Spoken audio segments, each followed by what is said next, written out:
কালি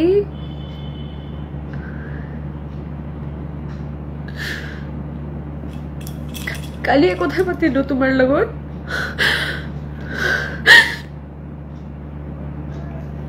আৰু আজি তুমি নাই এটো কেনেকে বিশ্বাস কৰিম মই কালি ৰাতি মই কথা পাতিছো তোমাৰ লগত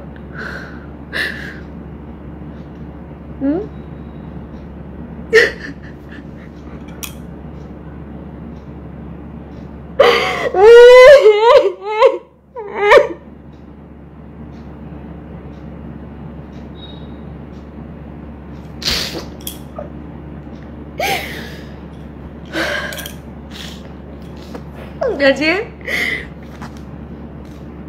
ঘৰৰ কাম কৰি আছিলো লগতে মোৰ এজন ৰিলেটিভৰ লগত কথা পাতি আছিলো কথা পাতি থাকোতে বহুকেইটা ফোন আহিল মোৰ তাতে যি মানুহবিলাক কেতিয়া মোক ফোন নকৰে আৰু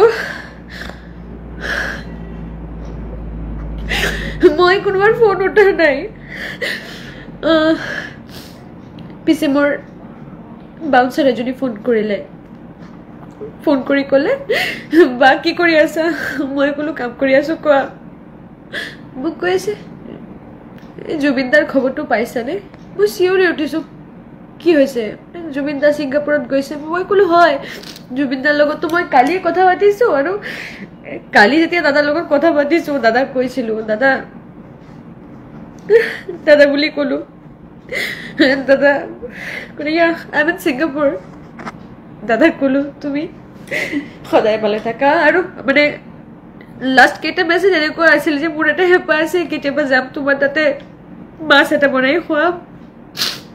মই ফেচবুকত দেখিছো তুমি আছা ছিংগাপুৰত তেতিয়া কালি মই কথা পাতিলো আৰু আজি তুমি নাই এইটো কেনেকৈ বিশ্বাস কৰিম দাদা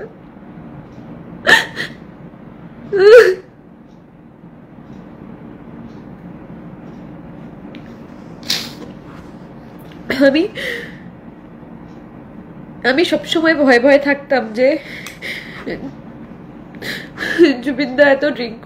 ড্রিঙ্ক করে কোনোদিন যদি কিছু হয়ে যায় কোনোদিন যদি হার্ট অ্যাটাক করে কোনোদিন যদি কোনো রকম শারীরিক সমস্যা হয় বা কোনোদিন যদি ঘুম থেকে উঠে হঠাৎ করে শুনি জুবিনদা নেই আমি তো সেটা নিতে পারবো না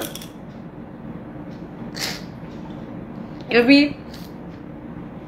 পরশুদিন আমার মা এসছে বাড়িতে মার সাথে এগুলো আলোচনা করছিলাম কিন্তু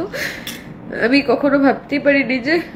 জুবিনদার কপালে অকাল মৃত্যু লেখা ছিল মানে কেতিয়াবা আমার জুবিনদার অকাল মৃত্যু হবো আমি ভগবান ছিল ভগবান করো খবরটা মিছা হোক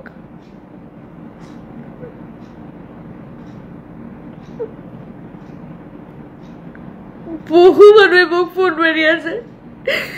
কিছুমানে ফোন কৰি তোমাৰ বাইট লাগে বাইটো বিচাৰি আছে কিন্তু মই এতিয়া এইবিলাক মানে এইবিলাক দিব মই এনেকুৱা অৱস্থাত নাই মই এতিয়া